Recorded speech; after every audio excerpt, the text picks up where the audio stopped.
Hey harmonizers, welcome to this Mustang video. I'm going to show you guys some of the amazing progress that we're making, which includes her first haltering, which is pretty exciting, and I'm going to give you guys a little name reveal as we go along as well. So this is a little bit of me making some progress with touching and getting towards her face. She's been a bit of an interesting Mustang because she does not really like her face being touched, but she's totally fine with me touching the rest of her body, touching down her legs on both sides, even walking right behind her bum and kind of scratching her as I go around. And she's totally fine with that. And of course, she'll follow me, walk, trot, canter, which I showed you guys in the last video. And touching her face is something that we just need to make some progress on because I'd love to get her to the point where the haltering is easy, which I am going to show you in this video as well, because I really want her to get to the point where we can get her handled, get her her feet trimmed, all of those pieces.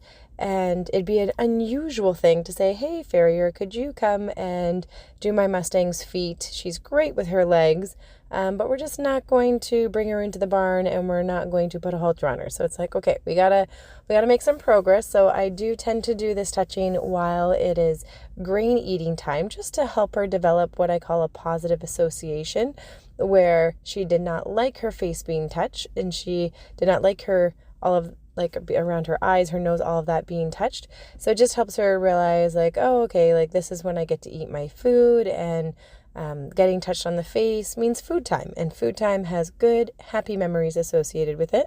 So it can help to override a little bit of that not wanting to be touched there.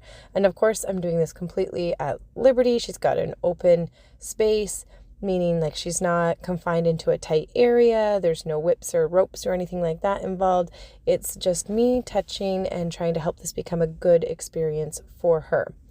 So I'm progressing on that. I thought I'd include this funny clip here because you can see what a farm environment she's getting used to, because there's some chickens and a duck going around in the background there. They're finding the little puddles and enjoying going around. So even though I'm doing her little training session, and as you can tell, sometimes I have a hat and a coat on, and sometimes I'm more in a t-shirt. So the weather's very up and down, but she's doing really, really well, which is great. And you can see all the little livestock in the background there moving around, and she's eating her little dinner. And as you can see, sometimes I just hang out and I'm standing beside her. It doesn't mean that I'm always touching and annoying her and building up her tolerance when I'm with her. I'm sometimes just standing there, letting her eat her food, and then sometimes I'm working on touching her head or touching other parts of her body. But I'm just hanging out, and you can see here I'm just working on, very polite nose touches as she's touching her grain. And here's a little bit of progress. This is a different day. You can tell because I'm wearing something different. And she's doing really well and getting really comfortable with me touching her ears, all around her face. When I start to reach down her face around her eyes, she gets kind of nervous and she doesn't like that so much. So I'm working on touching the front of her face. What's interesting about her is if I approach from the front, like if I change my hand angle, which I've experimented with all sorts of how to touch her, she likes it even less. So I'm trying to work with what she prefers and helping to build up her trust and her tolerance of that. And I do find that the food makes the training go faster. And here you can see she's doing really well. Like I can reach under her chin, because what I'm trying to do is mimic motions that will come involved when it's time to put the halter on. I want to make sure I can go around her nose and that she's accepting of all of that.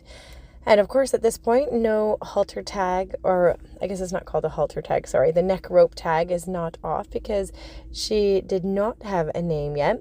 And I loved reading all of the suggestions. I posted it on our Facebook page as well as the YouTube video last time I did a Mustang video, and just looking for name suggestion ideas. And I love reading all of the neat ideas.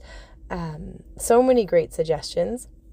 And the name, the reason why I don't name my Mustangs right away is because I like to get to know them a little bit better. I like to have an idea of their personality, because sometimes I want to have a name that reflects that personality instead. So the name that I ended up going for is Eefa. And Eefa was suggested by Elizabeth on our Facebook page. So if you're not on the Facebook page, definitely check it out. It's Harmony Horsemanship, Lindsay Partridge.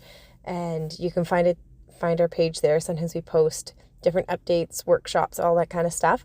But Elizabeth suggested Eefa, and Eefa is an Irish name that means beauty, and I'm like, that's pretty fitting. But what I really liked about it is that the spelling of Eefa is actually Aiofe. And that's very similar, starting with the A, ending with the E. It's very similar to Aiofe. And Aiofe is my Mustang that you might know from my previous videos. He's one of my Mustangs from last year, who's also black. And so similar color. She's got a star. He's a little bigger than her, but they've got a similar look to them. And the fact that he's Aiofe and then she's Eefa, I'm like, they're two Mustangs that look kind of similar, but they're a little different. And I just thought that's kind of a really cute idea because it kind of fits the situation that she's similar but a little bit different. So let me know what you think in the comments of the name Eefa, but it's spelled Aiofe. And then here's a little bit of showing you some of the, not just leg touches, but I was starting to work on picking up her legs. So this is pretty new and kind of exciting territory to get into. And sometimes I just rub the legs and go all the way down, like you can see there. And then sometimes I'm actually asking for a little bit of a lift in there as well. So here you can see I'm kind of rubbing a little bit, and I'm just suggesting to her to do a little baby lift at that foot, and you can see she did a lift and she just put it back down, so that's fantastic. So then I'm just doing a little bit of rubbing her there and just making sure that that's all good before I go over to the other side. And it's so interesting because, you know, she's great at me going behind her bum like that, and for some Mustangs, even after I get the halter on, that's a thing that takes them a little bit of time to learn. So they each have their own different strengths and challenges. And you can see that was a nice little leg lift as well. She felt like she needed to move away afterwards, but of course she's free to move. And then I just reconnect with her afterwards. But the fact that we're picking up feet before we're putting on a halter, I'm like, well, you know, we're just doing it our own different way. So it came time, I was like, all right, we're ready to do haltering. And I was like, this is like pretty easy. I've set up the halter so that way it's inside the grain bucket. And I thought, well, I'll just invite her to eat out of the bucket, having to stick her nose into the halter. And I wanted her to like show her the halter. We've been working on touching the face. I wanted her to kind of, you know, get comfortable and kind of associate sticking her nose in the halter with having the food. And you can see she's pretty, you know, easygoing about it. She's not stressed about this at all.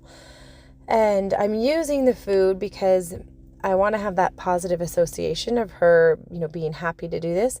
Some people, they rope the horses up or they put them into, you know, metal chutes, like little panels, so they can't escape anywhere. And so I wanted this to be like her accepting of this, but at the same time me rewarding her in the process. So I'm not trying to trick her. It's not like you're eating this and I'm going to surprise you and put the halter on. It's like, hey, like, do you see that this is a halter? Are you okay with this halter? Can you feel it on the nose? Like, you're okay with this? Then you can see I'm like touching her face and I'm like giving her ample opportunity to kind of express like, are you okay with this? And she's like, yeah, I'm okay with this. Sure, you can put it around my ears. I'm happy to just eat out of the grain bucket. When I reached under, I think I might have surprised her there with the, I was going to do up the snap, and she's like, give me a second, I'm eating my food. So I just give her time to eat her food. I apologize that her head goes out of the camera there and you can't fully see her eating her meal. But you can see she's not tossing her head upset about the halter or anything, and she comes back really easily, and she's happy to be you know, staying close to me. She doesn't look stressed about the halter at all. So big check mark for having a stress-free haltering session, which is what it was all about for me. I wanted to make sure that she was okay with the whole process. And then you can see I just do it up on the side there. And probably one of the easiest halterings that I've ever done. Flowed really well, and this is just kind of finishing out the session. So she's got the halter on and she's wearing that. And the reason why I've got a nylon halter on hers because it's just easier to slip over the ears, whereas when I put the like the fusion halter on, which is a rope halter with the leather cheek pieces and the rings, it's a little trickier to do up because you have to usually have two hands to stick the rope through the knot. And I'm like, okay, I'm, you know, already kind of finagling this halter with one hand and giving you your food bucket out of the other. And I'm very aware that there are other ways to do this. You could For example, do the behavior and then say, mark the behavior and give the reward afterwards and stuff like that. But I was just looking for more of a positive association. Keep in mind that I do my sessions all in extremely short amounts of time because I'm quite busy being a mom of 2 little kids and having other appointments on the go and different things happening. So if you figure out that this video in itself is like of me haltering, that was like 5 minutes maybe. And I shared with you that piece, and you can see it lets me do things a little faster.